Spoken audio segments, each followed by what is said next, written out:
So 2వ class వరకు మనం అంజరానికి అందాలు ఉంటే నాగరికత అనే ఆ విషయాలు మనం కొంత సుదీర్ఘంగానే చర్చించాము. కానీ ప్రభుపాద వారి చిన్న చిన్న పుస్తకాల్లోనే ఇవన్నీ కూడా ప్రభుపాద చెప్పిన ఎగ్జాంపుల్స్. సో ఆయన చిన్న చిన్న పుస్తకాల్లోనే మనకి ఎన్ని రకాలుగా చెప్తే మనం అర్థం చేసుకుంటామో అన్ని రకాల ఉదాహరణలు ఆయన ఇచ్చాడు అనమాట. సో ఇప్పుడు ఇవాళ కాన్సెప్ట్ వచ్చేసి ఆత్మ ఎక్కడి నుంచి వచ్చింది అంటే, మొదట్లో మనం స్టార్ట్ చేసినప్పుడు ఈ జడ పదార్థాల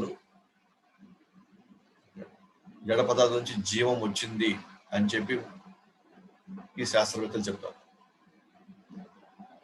కానీ మనం అప్పుడే చెప్పుకున్నాము, జడ పదార్థాల నుంచి జీవం వచ్చినట్లయితే అప్పుడు చనిపోయిన జడ పదార్థాల నుంచి జీవం రావాలి.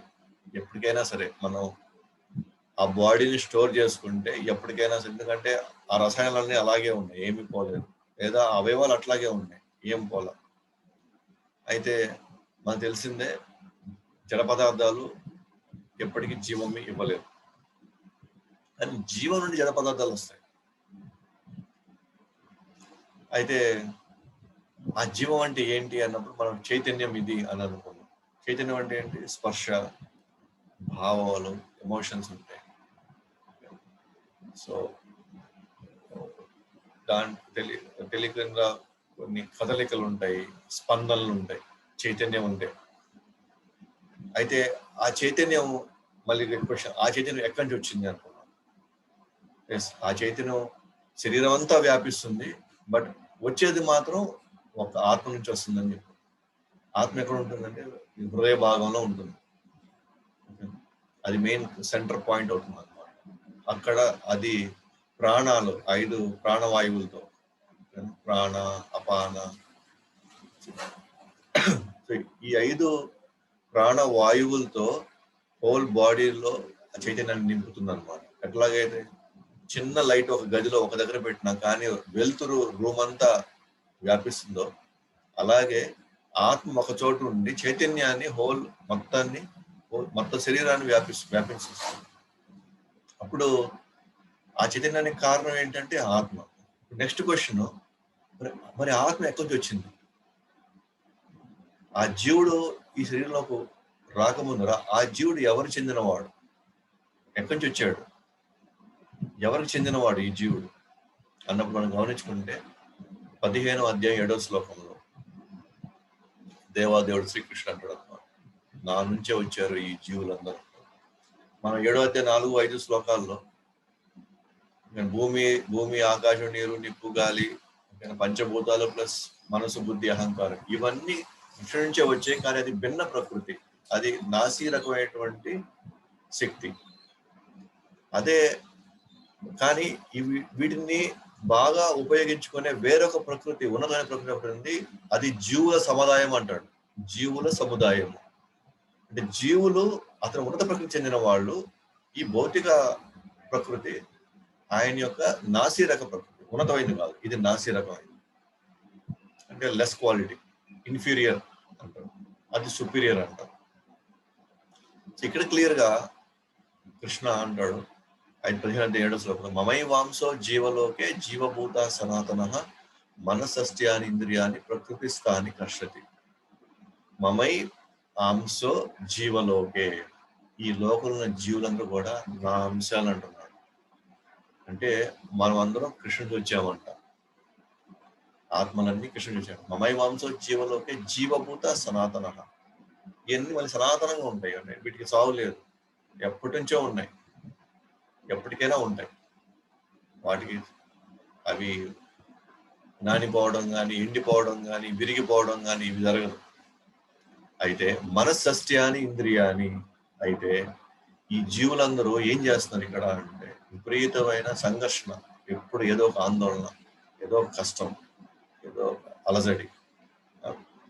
అంటే ఏమన్నారు? మనస్సస్త్యాని ఇంద్రియాని ప్రకృతి స్థాని కర్షతి, ఈ ప్రకృతిలో విపరీతమైనటువంటి ఇబ్బందులు, కష్టాలు పడుతున్నారంట. ఎవరు? ఆయన అంశాలు. మమై వాంసో జీవలోకే జీవభూత సనాతన మనస్సస్త్యాని ఇంద్రియాని, దేనివల్ల అంత బాధ ఎందుకు అనుభవిస్తున్నారంట అంటే షష్ట్యాని, మనస్షష్ట్యాని ఇంద్రియాని. మనస్సు 5 ఇంద్రియాలు, 5 ఇంద్రియాలు ప్లస్ మనసు అంటే మొత్తం 6. షష్ఠి అంటే 6. ఈ 6 ఇంద్రియాల వల్ల, 5 ఇంద్రియాలు ప్లస్ మనసు కూడా ఇక్కడ ఇంద్రియాల దాకా కలిపాడు అన్నమాట. ఈ 5 అంశాల వల్ల నా వ్యక్తి ఎవరైతే ఉన్నాడు ఇక్కడ, నా అంశమైనటువంటి ఈ జీవుడు నన్ను నమ్ముకోకుండా వాటిని నమ్ముకున్నాడు. ఇంద్రియాలని, మనసుని నమ్ముకొని వాటి యొక్క భ్రమలో పడి ఇక్కడ ఈ ప్రకృతిలో అతను తీవ్రమైన సంఘర్షణ గావిస్తున్నాడు. కాబట్టి మనము లేదా నేను, ఆత్మ అనేది భగవంతు నుంచే వచ్చింది. సో మన ఒరిజినాలిటీ, మనం భగవంతు నుంచి వచ్చాము. కానీ మనం మనసుని, ఇంద్రియాలను నమ్ముకోవడం వల్ల కర్మలు పెంచుకున్నాము. ఆ కర్మలు తీర్చుకోవడానికి ప్రస్తుతానికి మనకి ఒక శరీరం ఇవ్వబడి ఉంది. అది ఆ అది అనుభవించడానికి, ఆ కోరికలు అనుభవించడానికి ఒక వెహికల్ కావాలి, ఒక వాహనం కావాలి. సో ఆ వాహనం ఏంటంటే ప్రస్తుతానికి మన శరీర రూపంలో ఒక వాహనం వచ్చింది. సో మనం ఎట్లా అర్థం చేసుకోవచ్చు మనం కృష్ణ నుంచి వచ్చాము అని అంటే, పెద్ద మంట ఉంది అనుకోండి, ఆ మంట నుంచి నిప్పురవ్వలు వస్తాయి బయటికి, నిప్పురవ్వలు. సో ఆ మంట ఏ క్వాలిటీ ఉంటుందో, మంటలో క్వాలిటీస్ ఏంటి, లక్షణాలు ఏంటి, 1 నిప్పు, 2 వేడి, 2 ఉంటుంది. అంటే లైట్ వస్తుంది ప్లస్ వేడి ఉంటుంది. ఈ 2 ఎక్కడ ఉంటుంది, మంటలో ఉంది. దాంట్లో నుంచి నిప్పురవ్వ వచ్చింది అనుకోండి బయటికి, ఆ నిప్పురవ్వలో కూడా అవే లక్షణాలు ఉంటాయి. కాకపోతే పరిమాణంలో కావచ్చు, లేదా అది వేడిని వెదజల్లేదే, అది ఇచ్చేటువంటి వెలుగు మంటంత ఇవ్వకపోవచ్చు, బట్ ఆ లక్షణాలు రవ్వలో ఉన్నాయి. ఆ నిప్పు దగ్గర ఉన్నంత వరకే దాని లక్షణాలు కూడా అద్భుతంగా ఉంటాయి. ఎప్పుడైతే నిప్పురవ్వ దూరంగా వెళ్ళిపోద్దో ఆటోమేటిక్ అది వేరే ప్రకృతి, అంటే వేరే ప్రకృతి వెళ్ళటమే, దాని యొక్క స్వభావాలు పోతాయి అన్నమాట. అలాగే ఆత్మ స్వభావంగా ఉండి సచ్చిదానందంగా ఉండాల్సిన మనము ఎప్పుడు మనం కృష్ణుడికి దూరమైనామో ఆటోమేటిక్ గా మనం వేరే ప్రకృతిలోకి వెళ్ళిపోగానే మన స్వభావమే మనం మర్చిపోయినాం, మనం ఎవరనేదే మనం మర్చిపోయినాం, మనం ఎక్కడి నుంచి వచ్చామని కూడా మనం మర్చిపోయినాం. మనలో యాక్చువల్గా ఉండాల్సిన సచ్చిదానంద, నేను ఎప్పటికీ ఆనందంగా ఉండాలన్న కోరిక మన సచ్చిదానంద అనే దాని నుంచి వచ్చింది. అది కానీ అమాయకంగా, మూర్ఖత్వంగా మనం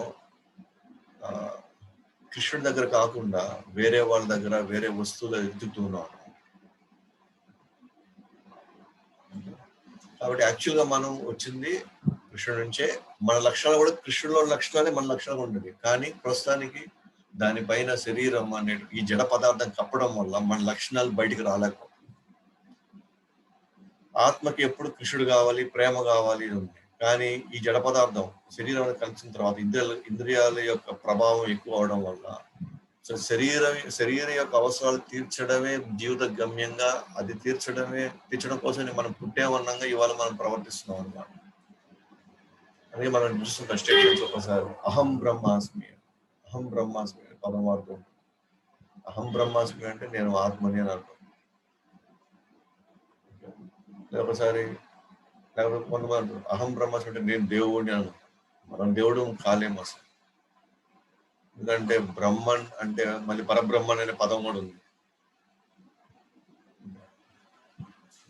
అంతా బ్రహ్మనే, భగవంతుడు బ్రహ్మనే, నేను బ్రహ్మనే అన్నాడు. పరబ్రహ్మన్ అనే పదం రాదు. పరబ్రహ్మ అటు బ్రహ్మను ఒకటే అలాంటప్పుడు ఈ పరబ్రహ్మ అనే పదం ఎందుకు రావాలి అసలు? అలాగే ఆత్మ, పరమాత్మ, అన్ని ఆత్మలే, చివరికి అంతా ఆత్మే అని అంటారు అన్నమాట. మరి చివరికి అంతా ఆత్మ, పరమాత్మ అనే పదం ఎందుకు రావాలి అంటే, పరమ ఆత్మ అంటే ఇది ఏదో ఎంతో ఉన్నతమైంది, ఇది ఎప్పుడు కూడా ఆత్మ స్థాయికి పడిపోదు అని అర్థం. లేకపోతే పరమాత్మ అనే పదానికి ఇంకా అర్థం లేదు.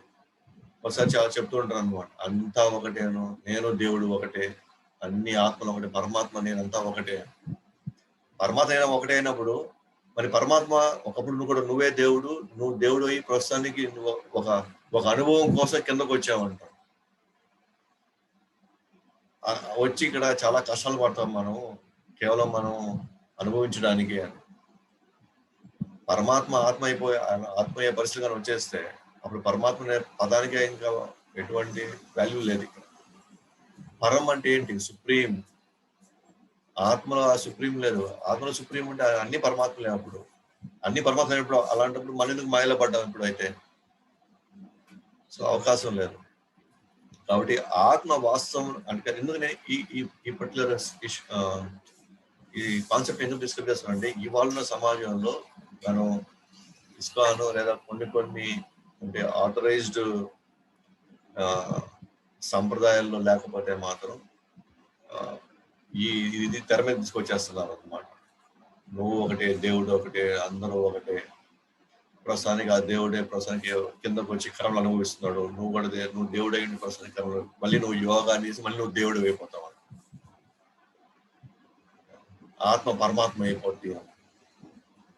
అంత ఫూలిష్ అనమాట, రబ్బిష్. ఆత్మ పరమాత్మ అయ్యేదానికల్లా పరమాత్మ ఆత్మగానే అయ్యే పని అయితే అప్పుడు పరబ్రహ్మన్ పరమాత్మ అనే రెండు పదాలుగా అసలు. ఎందుకంటే పరం అంటే ఎప్పటికీ ఉన్నతంగా ఉండేది, అది ఎప్పుడు దిగజారింది, ఎప్పుడు కిందకి ఆత్మలాగా మాయలో పడేటువంటి అవకాశాలు లేవనమాట. పరబ్రహ్మ అయినా పరమాత్మ రెండు వేరు పదాలు, బట్ ఒకరినే సూచిస్తుంది. సో అందువల్ల ఈ కాన్సెప్ట్స్ ఎవరైతే చెప్తున్నారో అని మీకు ఎవరైనా కానీ విన్నారనుకోండి, లెక్చర్స్ కానీ ఎక్కడైనా ప్రవచనాలు, దయచేసి అక్కడి నుంచి బయటకు వచ్చేసేయండి.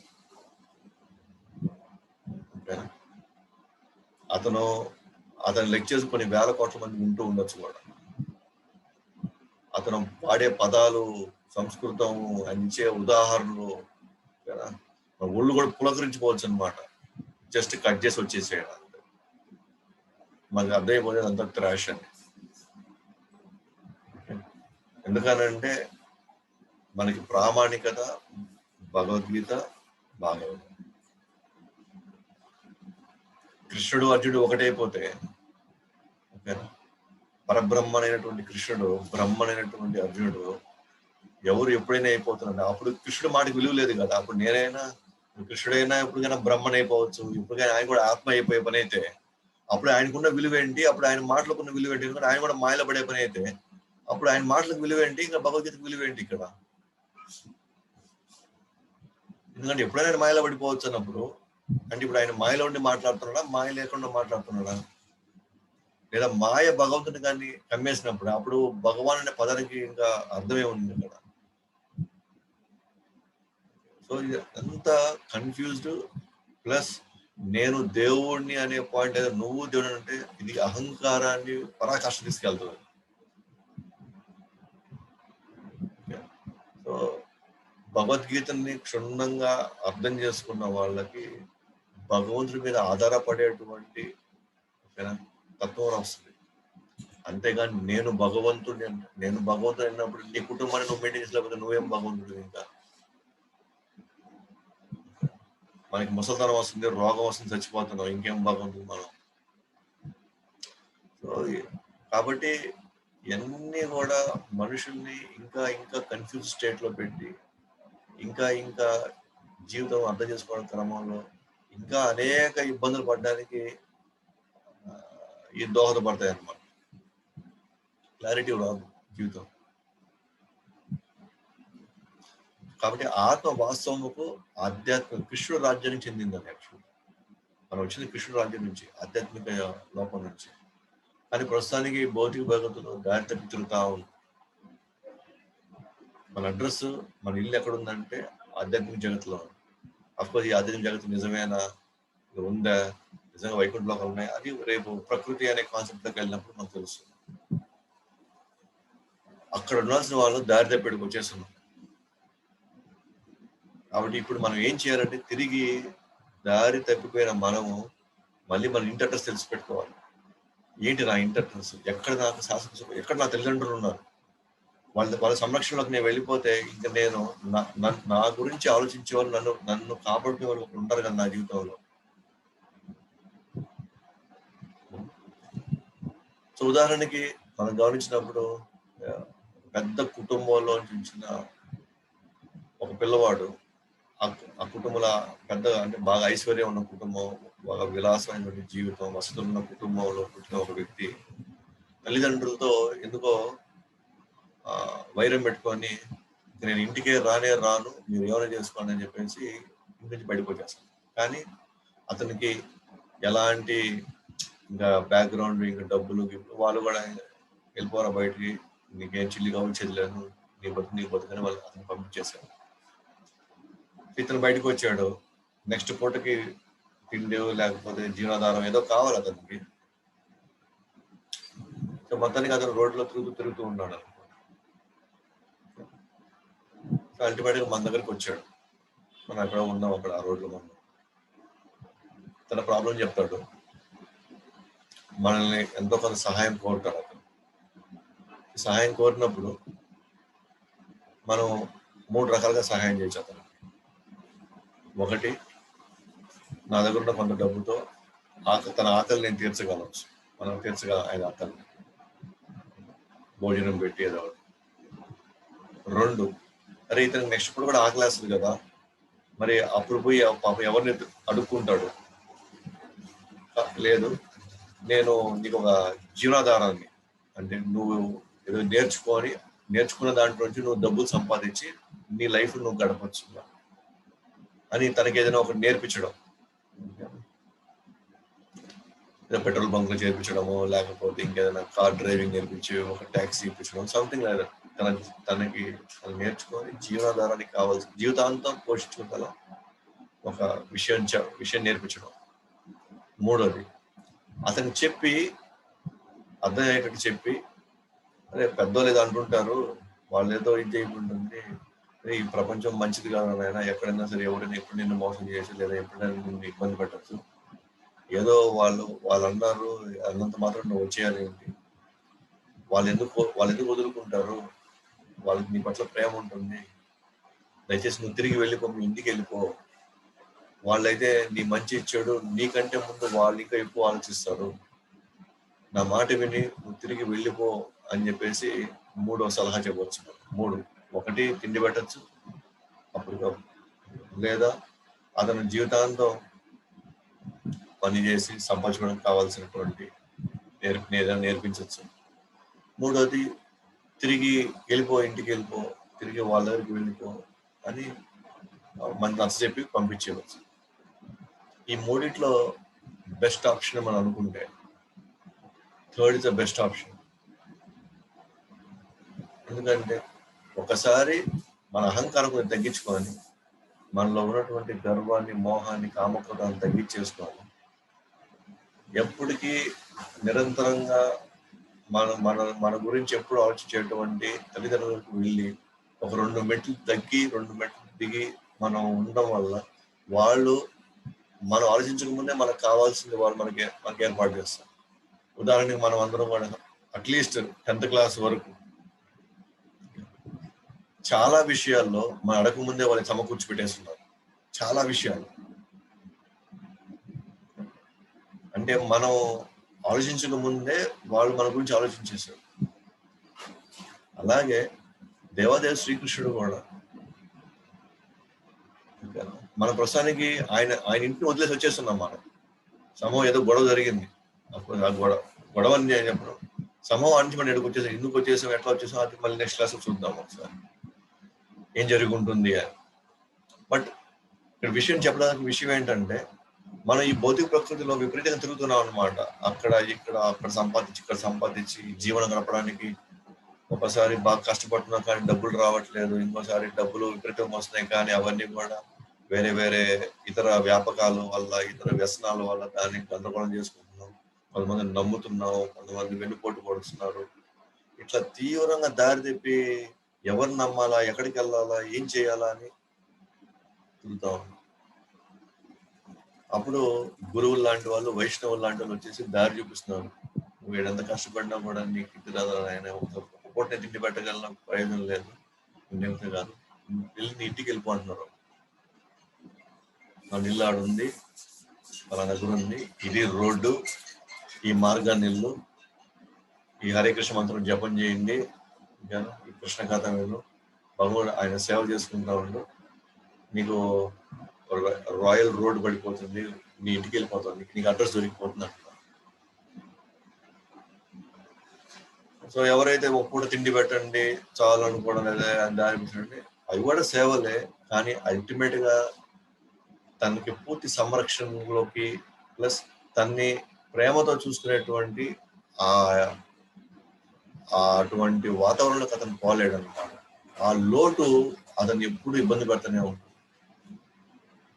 తను తిరిగి తల్లిదండ్రులకు వెళ్ళిపోవడమే యాక్చువల్ గా the most vital important decision అన్నమాట.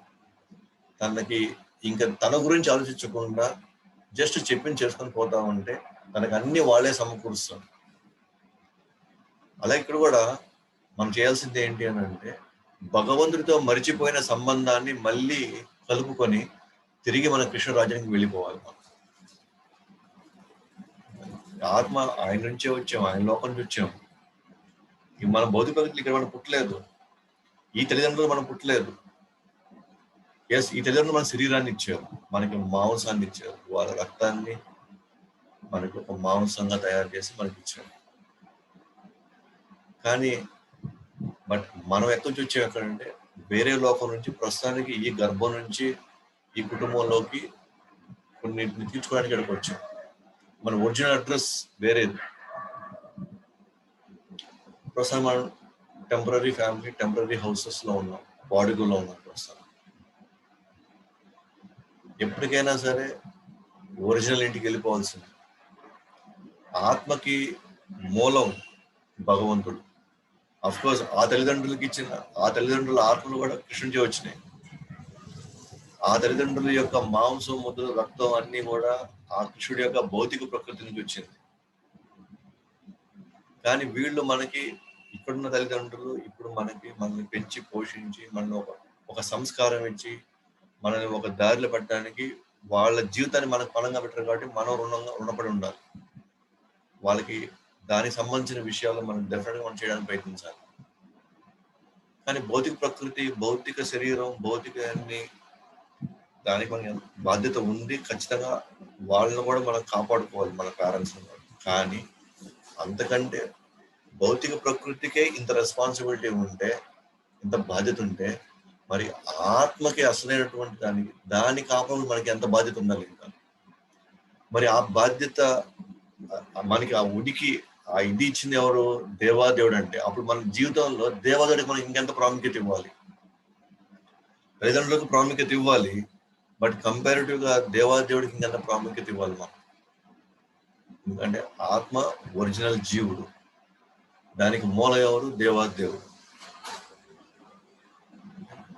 కాబట్టి ఇప్పుడున్నటువంటి మనకున్నటువంటి బాధ్యతల నడుమ ఇప్పుడున్నటువంటి ఇవన్నీ చూసుకుంటూ చేసుకుంటూ మళ్ళీ తిరిగి యాక్చువల్ మన ఒరిజినల్ హోమ్కి వెళ్ళిపోవాలి, మనం అసలైన ఇంటికి వెళ్ళిపోవాలి.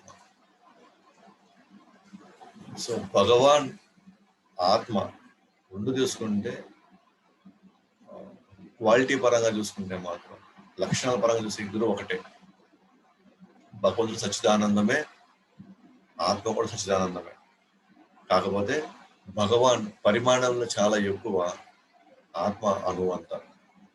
కానీ అణువంత అంటే అంతే చెప్పిన మంట చాలా పెద్దది, బట్ దాంట్లో వచ్చిన రవ్వ కూడా మంటలో ఏ లక్షణాలు అయితే ఉంటాయో, వేడి, వెలుగు, నిపుణులు కూడా ఉంటాయి, బట్ మంట పరిమాణం పెద్దది, ఆత్మ పరిణామం చిన్నది.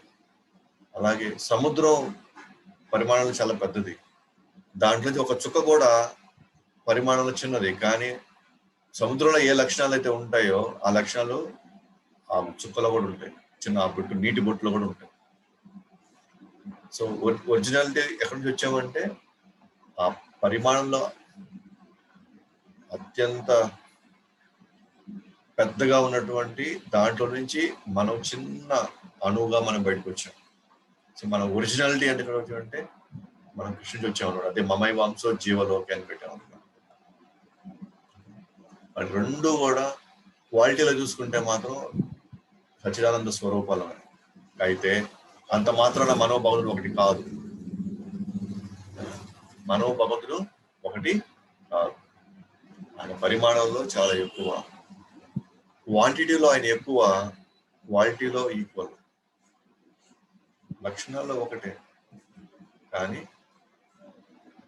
ఎంత అంటే మనకి అందనంత ఉన్నాడు భగవంతుడు. సో ఈ శరీరము ఆత్మ శరీరాన్ని అర్థం చేసుకోవడంలో ఒక చిన్న ఎగ్జాంపుల్ అనమాట. ఇప్పుడు ముందు ఎక్కువ నీళ్ళు తీసుకొని దాంట్లో ఆయిల్ వేసామనుకోండి, ఇక్కడ ఇప్పుడు మీరు చూస్తున్నప్పుడు ఎడం చేయి ఉండేటువంటి గ్లాస్ లో ఆరెంజ్ లిక్విడ్ ఉంది, ద్రవం ఉంది, దాంట్లో నీలి కలర్లో చిన్న చిన్న బుడగలు లాగా ఉన్నాయి, బిందువులు. అంటే ఇదేంటి? ఆయిల్లో అంటే నూనెలో నీళ్లు పోసారు, నూనెలో నీళ్లు పోస్తున్నారు. మనకు తెలుసు కదా నూనె నీళ్ళు కలవు. ఇవి తక్కువ అవడం వల్ల, నూనె ఎక్కువ క్వాంటిటీ ఉండడం వల్ల నీళ్లు చిన్న చిన్న ఈ బాల్స్ లాగా, దాని లోపలంతా నీళ్ళే ఉంటాయి, కానీ ఇవి ఆయిల్లో కలవు. ఎంత తిప్పినా, మనం ఎంత చేసినా, ఎంత దాంట్లో మనం అది కలపాలని మనం ప్రయత్నించినా కూడా సర్రని మన కవ్వలు తీసుకొచ్చి ఫుల్ సర్కిల్లో మనం శక్తి తీసినా సరే కొంతవరకు తెలుస్తుంది. కానీ తర్వాత అది ఆటోమేటిక్ గా ఆయిల్, నూనె, నీరు రెండు వేరు అయిపోతాయి.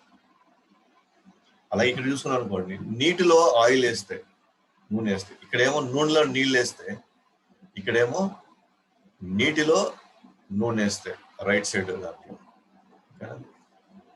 ఏమంది, నీళ్ళు ఎక్కువ ఉన్నా కూడా ఆయిల్ తక్కువ ఉంది కాబట్టి ఆయిల్ సర్కిల్స్ అయిపోతుంది, నీళ్లు మిగిలిపోతుంది. దీన్ని బట్టి మనకి అర్థం ఏమైంది అని అంటే, నీరు వేరు, నూనె వేరు, ఎప్పటి కలవు ఇవి. ఈ రెండు కలిసే అవకాశం లేదు. మీరు ఎంత ప్రయత్నించినా కూడా ఈ రెండింటిని మనం ఒకటి చేయలేము మనం. అయితే ఈ నూనె దేంతో కలుస్తుంది? మళ్ళీ నూనెలో వేసే కలిసిపోతుంది. ఈ రైట్ సైడ్ ఉన్నటువంటి బ్లూ కలర్ వాటర్ లో ఆరెంజ్ ఆయిల్ డ్రాప్స్, అవి తీసుకొని ఎక్కడ పోయి కలిపితే బాగుంటుందంటే, ఇక్కడ పక్కనే ఉన్న గ్లాస్ లో ఆయిల్ ఉన్న గ్లాస్ పోయి కలిపి అనుకోండి, ఈజీ పోయి కలిసిపోతుంది. అలాగే లెఫ్ట్ సైడ్ ఉన్న ఈ గ్లాస్ లో ఈ వాటర్ డ్రాప్లెట్స్ తీసుకొని వెళ్ళి రైట్ సైడ్ ఉన్నటువంటి వాటర్ కలిపినటువంటి పూర్తి కలిపి, అంటే మొత్తం బ్లూ అయిపోతుంది ఒకవైపు, ఇంకోవైపు మొత్తం ఆరెంజ్ అయిపోతుంది. దీన్ని బట్టి అర్థం ఏమైంది అంటే, ఆత్మ పరమాత్మతోనే కలుస్తుంది, పరమాత్ముడిగా దక్కుతుంది. పరమాత్ముడికి అవగాహన, పరమాత్ముడి యొక్క సేవ, కృష్ణుడి యొక్క ఇదికే అది అంకితం అవ్వాలి, అంకితం అవుతుంది కూడా.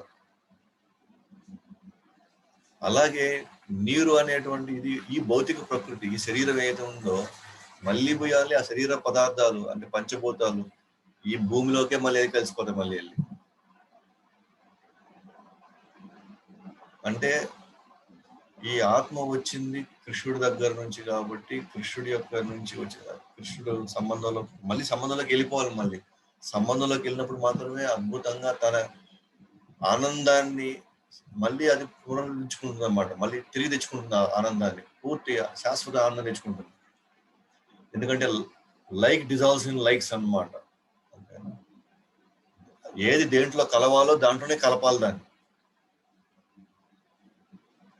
సో మనం వెళ్ళి మళ్ళీ పరమాత్మతోనే కలవాలి వెళ్ళి మళ్ళీ మనం, అప్పుడే మన ఒరిజినల్ ఐడెంటిటీ, వ్యక్తిత్వం బయటకు వస్తుంది. కానీ మనం ఏం చేస్తున్నామంటే, ఈ భౌతిక ఈ స్టడీస్, ఈ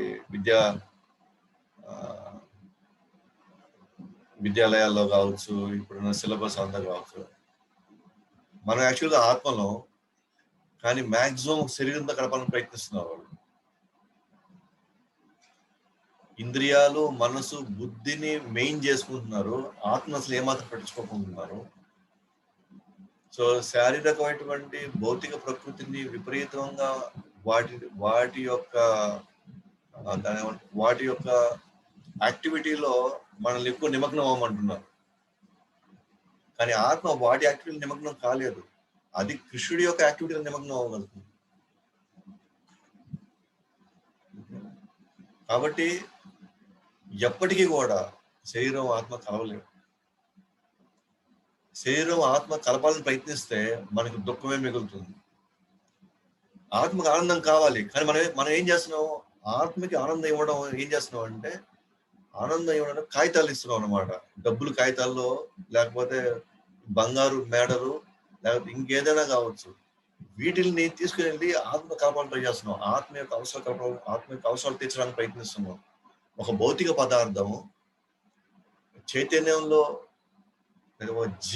జీవాన్ని ఇచ్చేటువంటి ఈ అంశాల్లో పదార్థం ఎప్పటికీ ఏమి చేయలేదు దాన్ని.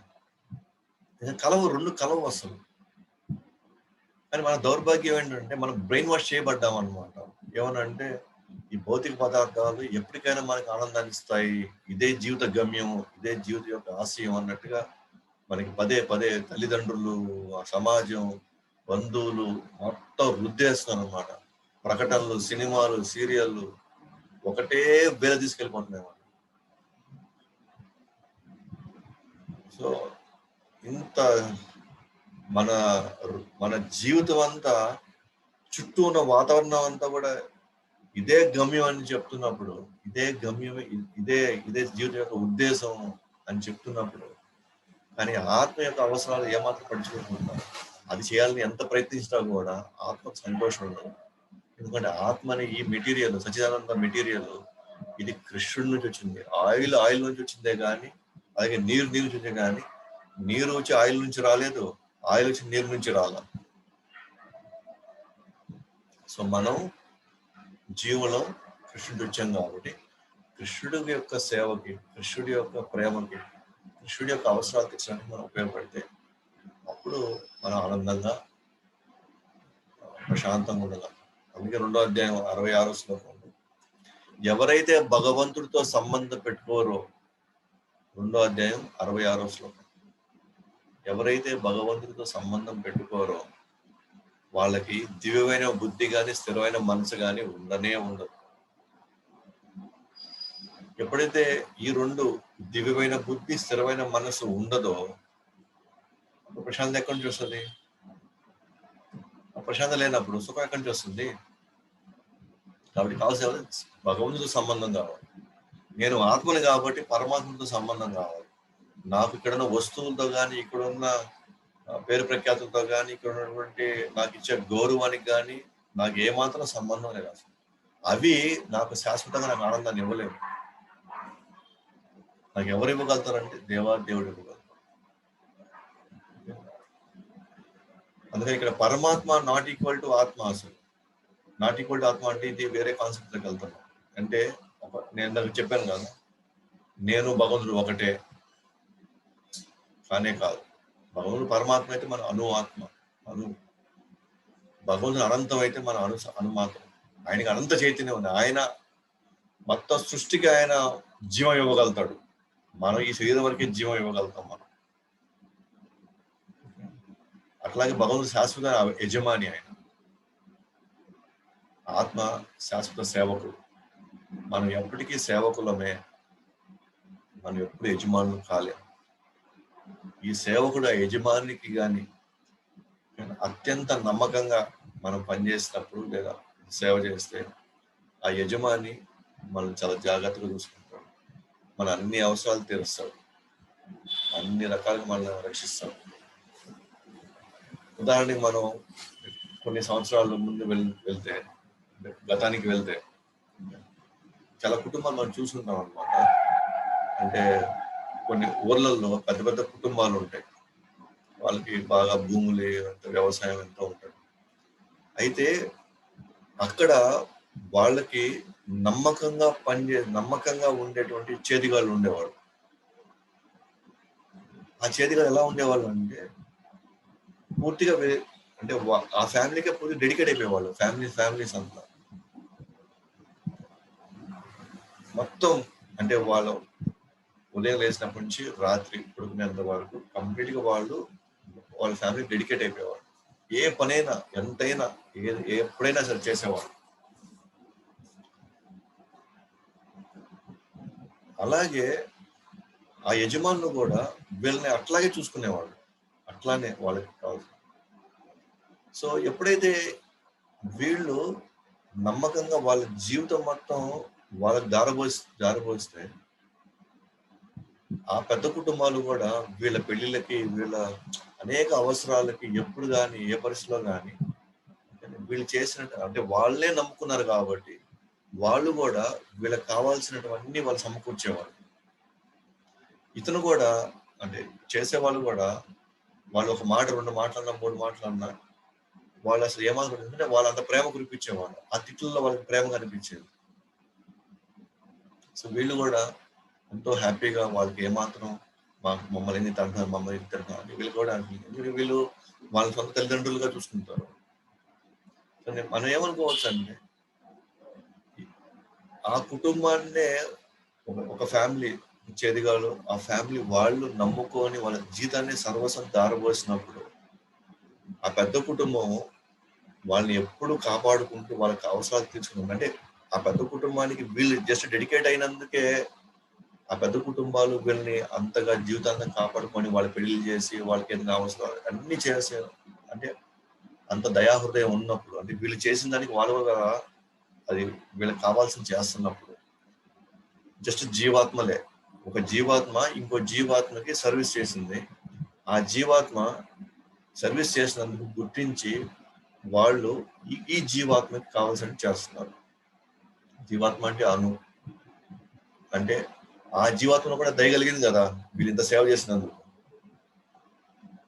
అలాగే మనము దేవాదేవుడికి సేవ చేసుకుంటే, దేవాదేవుడిని నమ్ముకుంటే, హరే కృష్ణుడినే నమ్ముకొని ఆయన చెప్పిన ప్రిన్సిపల్స్ ని, ఆయన ఇచ్చేటువంటి సందేశాలని మనం చేయగలిగితే,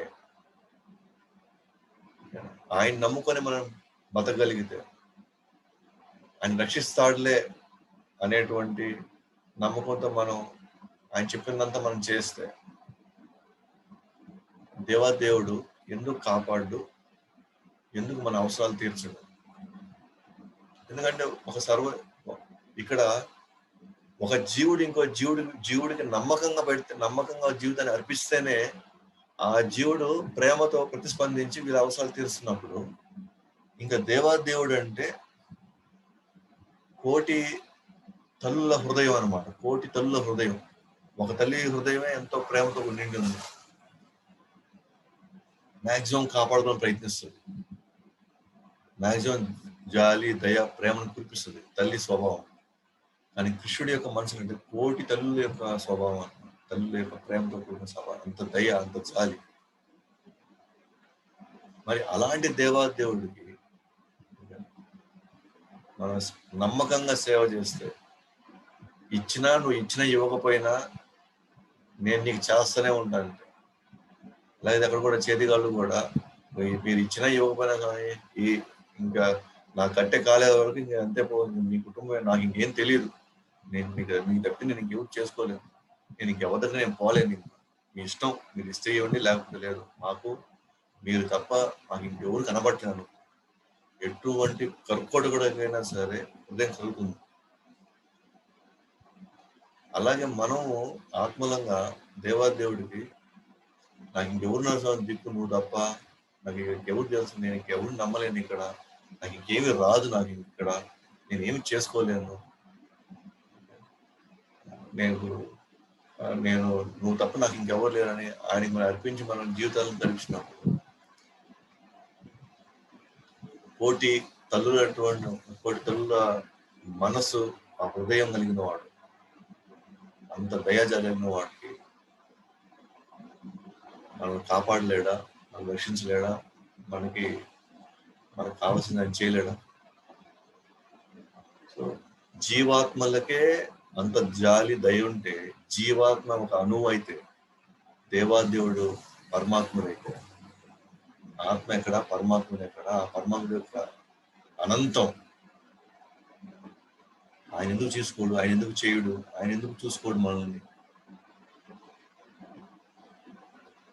ఖచ్చితంగా చూసుకోవాలి, ఖచ్చితంగా చేయగలరు. కానీ మనకు అంత నమ్మకం ఉందా? ఆ నమ్మకానికే మన సాధన, భక్తుల సాంగత్యంలో కృష్ణుడి గురించి మనం వింటా ఉంటే అప్పుడు మనకి ఆయన పట్ల ఆసక్తి, ఆయన ఏదైనా ఆయన చెప్తే మనం చేయడానికి మనం సిద్ధపడతాం. సో ఇవన్నీ క్లాసులకు ఉద్దేశం ఏంటంటే కృష్ణుని అర్థం చేసుకోవడం. కృష్ణుడు ఎంత బాగా అర్థం చేసుకోగలిగితే మనం స్వతహాగా మనమే ఆయనకు సేవ చేయాలనే మన న్యాచురల్ స్వతహాగా వచ్చి మనకి ఆయన సేవ చేయాలని మనకి అనిపించేస్తుంది. కానీ భౌతిక ప్రపంచం లేదా ఈ ఆధునిక సమాజం లేదు, నువ్వు సేవకుడేంది, నువ్వే రాజువి, నువ్వు ఏం చెప్తే అంత అని చెప్పేసి మనల్ని రివర్స్ డైరెక్షన్ తీసుకెళ్తాం. నువ్వే దేవుడు, అసలు దేవుడు ఎక్కడున్నాడు, అసలు దేవుడు ఏం చేస్తాడు అంటే కంప్లీట్ గా ఆపోజిట్ డైరెక్షన్ వెళ్తున్నాం. బట్ శాస్త్రాలు, ఆచార్యులు మన యొక్క అసలైనటువంటి మన యొక్క ఉనికిని అర్థం చేసుకోవాలి. మనం ఏ పొజిషన్ మనం తీసుకుంటే మనకి అత్యంత ఆనందంలోకి మనం వెళ్తామో వాళ్ళు మనకి అది చెప్పి మనల్ని సరెండర్ కమ్మంటున్నారు భగవంతుడు. ఆధునిక సమాజం మనమేం సరెండర్ అయింది, మనం ఏంది, మన జాతి ఏంది, మన కులం ఏంది, మనం ఎక్కడి నుంచి వచ్చాం అని మనల్ని భగవంతుడికి ఇంకా దూరం చేస్తూ ప్రకృతి స్థానిక వాళ్ళ మనసు, వాళ్ళ ఇంద్రియాల వల్లే. కానీ వీళ్ళందరిన అంశాలే, వీళ్ళంతా కూడా కుక్క, పంది, గాడిద, చీమ అన్ని ఉన్న అంశాలు ఇక్కడ. కానీ ఏం చేస్తాం, భౌతిక ప్రకృతిని విపరీతంగా ఈ ఆకర్షణలో పడి భగవంతుడిని మర్చిపోయేసి ఇంకా ఏదో చేయాలి, ఇంకెంతో చేయాలి అని ఇంకా చేస్తూనే ఉన్నారు. కానీ తీవ్ర సంఘర్షణ గావిస్తున్నారు. కానీ అందువల్ల వాళ్ళకి మనశ్శాంతి లేదు, వాళ్ళకి ఎటువంటి ఆనందం లేదు. ఇంకా ఆనందంగా తిరుగుతూనే ఉన్నారు, ఇంకా ప్రేమగా తిరుగుతూనే ఉన్నాం. ఫార్ములా సింపుల్, మనం శాశ్వత సేవకులో శాశ్వత యజమానికి మనం సరెండర్ కావాలి. ఎప్పుడైతే మనం నమ్మకంగా సరెండర్ అవుతామో ఆ శాశ్వత యజమానికి, అప్పుడు ఆయన శాశ్వతంగా మనకి ఆనందాన్ని ఇవ్వగలుగుతాడు. సో అది మనం ఎప్పుడు అర్థం చేసి పెట్టుకోవాలి. మన వల్ల కాదు, మనం ఏమి చేయలేము, కానీ భగవంతుడు ఏదైనా చేయగలుగుతాడు. సో అందువల్ల కాబట్టి మనం గమనించగలిగితే, సో ఈ పర్టికులర్ విషయంలో సో మనం వచ్చింది భగవంతుడి నుంచి, తిరిగి వెళ్ళబోవాల్సింది మళ్ళీ భగవంతు దగ్గరికి. అడ్రస్ కనుక్కోవాలి మనం. సో అడ్రస్ కనుక్కొని మనం తిరిగి వెళ్ళిపోవాలి. తిరిగి మన కుటుంబానికి వెళ్ళిపోయినప్పుడు మాత్రమే మనకి మన ఆనందం తిరిగి వచ్చేస్తుంది. లాస్ట్ ఒక ఎగ్జాంపుల్ చెప్పి క్లోజ్ చేస్తాను. సపోజ్ ఇప్పుడు మనందరం కూడా జనరల్గా మనం గమనిస్తే అందరం డబ్బులు, మంచి ఫెసిలిటీస్, మంచి వస్తువులు ఇవన్నీ మనకు కావాలని కోరుకుంటాం, సహజం. ఇన్ఫాక్ట్ దానికోసం మనం రాత్రి మావుల్లో మనం ఉద్యోగాలు, వ్యాపారాలు చేసి ఇవన్నీ సమకూర్చడానికి మనం ప్రయత్నిస్తున్నాం. ఎందుకంటే మనం ఒక అవగాహన ఉన్నాం, ఇవన్నీ ఉంటే నేను ఆనందంగా ఉండగలుగుతామని. మనకు ఆ బ్రెయిన్ వాషింగ్ జరిగిపోయింది. సపోజ్ ఇప్పుడు ఒక సిచ్యువేషన్ వస్తుంది అనుకోండి, చెప్తాను ఒక సిచ్యువేషన్. మనకు కుటుంబం, ఇల్లు ఉంది, ఇంటి నుంచి రోజు మనం పనిచేసే స్థలానికి వెళ్తున్నాం, ఆఫీస్కో లేకపోతే ఫ్యాక్టరీకో వెళ్తున్నాం. సో ఒకరోజు మనకు ఒక ఆఫర్ ఇస్తాడు, మన యజమాని ఒక ఆఫర్ ఇస్తాడు, ఆ ఫ్యాక్టరీ ఓనర్ ఒక ఆఫర్ ఇస్తాడు మనకు. ఏంటి ఆఫర్ అంటే,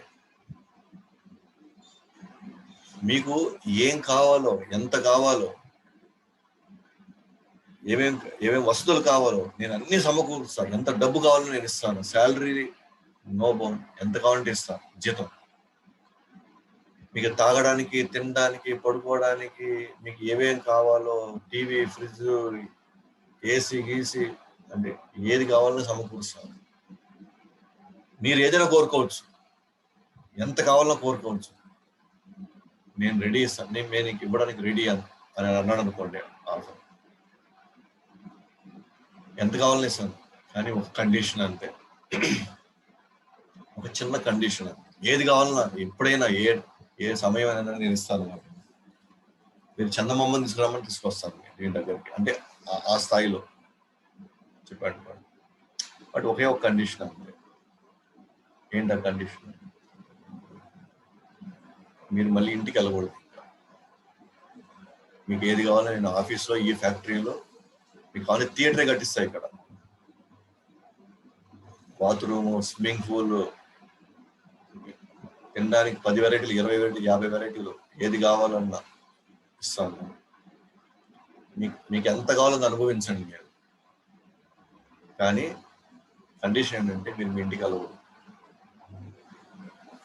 ఇక్కడే ఉండాలి. సో ఎంతమంది ఆఫర్ తీసుకుంటాం?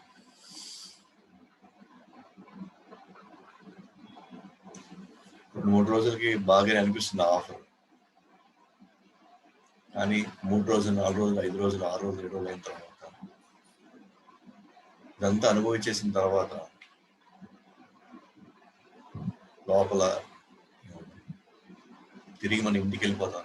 ఆ ఇల్లు చిన్నదైనా, కొన్ని లోటుపాట్లున్నా, పెద్ద వసతులు లేకపోయినా ఎప్పుడు వెళ్ళిపోవాలా అనుకుంటున్నాం. ఎందుకంటే అక్కడ నాకంటూ ఒక సంబంధాలు ఉన్నాయి. ఆ ప్రేమపూర్వక సంబంధాలు పచ్చడి మెతుకులు పెట్టినా కూడా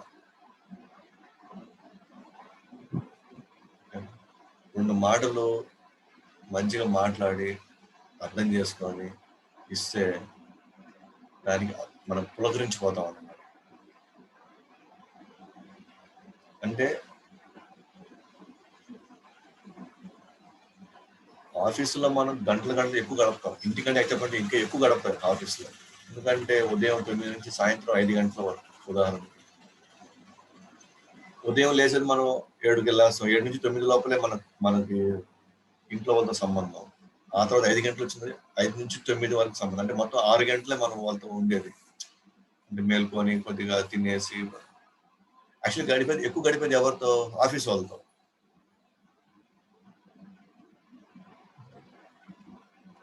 ఆఫీస్ వాళ్ళతో ఎక్కువ గడిపినా కూడా మనకి ఎవరికి వాళ్ళతో, ఇంట్లో వాళ్ళతో నా ప్రేమకు సంబంధాలు ఉండవు మనకి.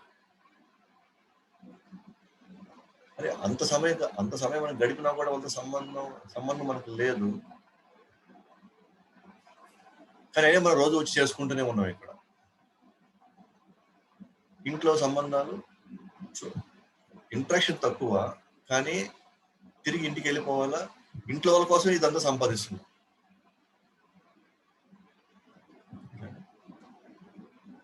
అంటే ఏ కాడికి ఆఫీస్లో ఎంత కాలం గడిపినా, ఎంత ఇదిగా గడిపినా కూడా మళ్ళీ తిరిగి ఇంటికి వెళ్ళిపోతేనే మనకి ఒక ఫ్రీడమ్, ఒక స్వతంత్రత, పంచుకునే మనుషులు, మంచి చెడులు అర్థం చేసుకునే స్వభావం ఉండేది ఇంట్లోనే మళ్ళీ. కాబట్టి ఇక్కడ గంటలు గడిపినా కూడా, గడిపేది తక్కువ ఇంట్లో అయినా సరే, బట్ అర్థం చేసుకునే మనుషులు, ప్రేమ కురిపించి మనం అర్థం చేసుకునే ఈ వాతావరణం ఉంది కాబట్టి మన ఇంటికి వెళ్ళిపోవాలనుకుంటాం. అలాగే మనం తిరిగి వచ్చిన ఈ భౌతిక ప్రపంచం ఒక ఆఫీస్ లాంటిది.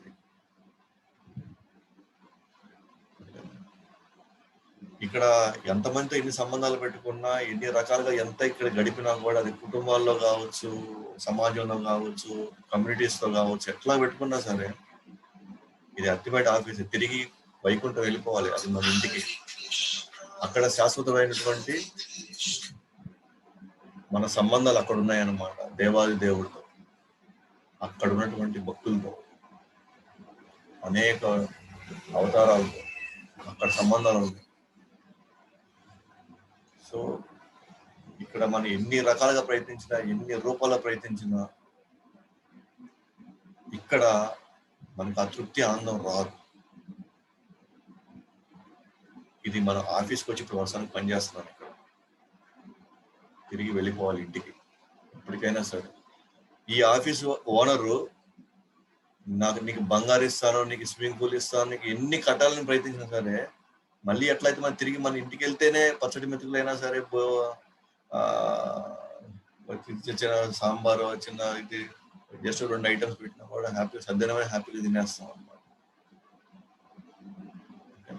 అలాగే ఈ భోజన ప్రపంచం ఎన్ని ఆకర్షణలు ఉన్నా సరే, ఎన్ని రకాలుగా మనల్ని ఓకేనా మెప్పించాలని ఎంత ప్రయత్నించినా సరే, ఎన్ని ఆఫర్లు ఇచ్చినా సరే, తిరిగి ఇంటికి వెళ్ళిపోవడమే మనకి హ్యాపీ. తిరిగి ఇంటికి వెళ్ళి మన ఆ సంబంధాలు, మనం మర్చిపోయిన ఆ సంబంధాలని మళ్ళీ తిరిగి వాళ్ళతో తిరిగి పెట్టుకోవడంతోనే మనకి మన ఒరిజినాలిటీ, అసలు మన ఆనందం తిరిగి వచ్చేస్తుంది. కాబట్టి ఎప్పటికైనా సరే ఆత్మ పరమాత్మను కలిస్తేనే ఆనందం వస్తుంది. కానీ ఏదో 2 డబ్బులు ఎక్కువ సంపాదిస్తానో, ఓకేనా 2 ఆస్తులు ఎక్కువ పెంచుకుంటానో, లేకపోతే పేరు ప్రకారం ఇవి అవసరం కానీ ఇవి ఎప్పటికైనా నాకు ఆనందం ఇస్తుంది అనుకుంటే అది భ్రమ. ఎప్పటికైనా ఇవి ఆనందం ఇస్తుంది, వీటితో నాకు ఎప్పుడు నేను ఆనందం తెచ్చుకోగలను, శాశ్వతంగా వీటితో నేను ఆనందంగా ఉండగలను అని అనుకుంటే అది భ్రమ. మనం ఇప్పుడు డబ్బు వేసినట్లేదు, ఇల్లు వేసినట్లేదు, కానీ అవే ఆనందానికి మూలం అనుకుంటే అది తప్పు అంటున్నాను. వాటి వల్ల రాదు. భగవంతుడితో సంబంధం పెట్టుకొని తర్వాత వీటన్నిటితో మనం ఉపయోగించుకుందాం. వీటన్నిటిని డబ్బు ఉపయోగించుకుందాం, ఇల్లు ఉపయోగించుకుందాం, అన్ని ఉపయోగించుకుందాం. కానీ భగవంతుడి సంబంధం జరిగిన తర్వాత అప్పుడు వీటి వల్ల మనకి ఎంతో కొంత ప్రయోజనం ఉంటుంది. కానీ భగవంతుడి సంబంధం లేకుండా వీటితో మనం ఆనందంగా ఉండాలి అనుకుంటే మాత్రం, వీటి వల్ల మనకు ఆనందం వస్తుంది అనుకుంటే మాత్రం చాలా భ్రమలో ఉన్నట్టే అర్థం అన్నమాట. ఎందుకంటే మన ఉనికి పరమాత్మ నుంచి వచ్చాము కాబట్టి నూనెలోనే కలవాలి, నీరుతోనే కలవాలి. ఈ శరీరం వెళ్ళి ఎప్పటికైనా ఈ భౌతిక ప్రకృతితో కలసదే కానీ ఆత్మతో కలవదు. ఆత్మ ఎప్పటికి కూడా ఈ ప్రకృతితో కలవదు, అసలు అది పరమాత్మనే కలవాలి. కాబట్టి ఆత్మ వచ్చింది భగవంతుడి నుంచి, కాబట్టి తిరిగి వెళ్ళాల్సింది కూడా భగవంతుడి దగ్గరికి. మిగతావన్నీ కూడా మనకి దారిలో మనకి ఏదో కొంత రిలీఫ్ ఇచ్చే అంశాలే తప్ప మనకి ఏది కూడా ఇక్కడ శాశ్వతంగా మనకి సుఖాన్ని ఎప్పటికీ ఇవ్వలేము. సో ఇక్కడ నేను ఈ సెషన్ క్లోజ్ చేస్తున్నాను. సో మీకు ఏదైనా సందేహాలు ఉంటే మీరు అడగవచ్చు.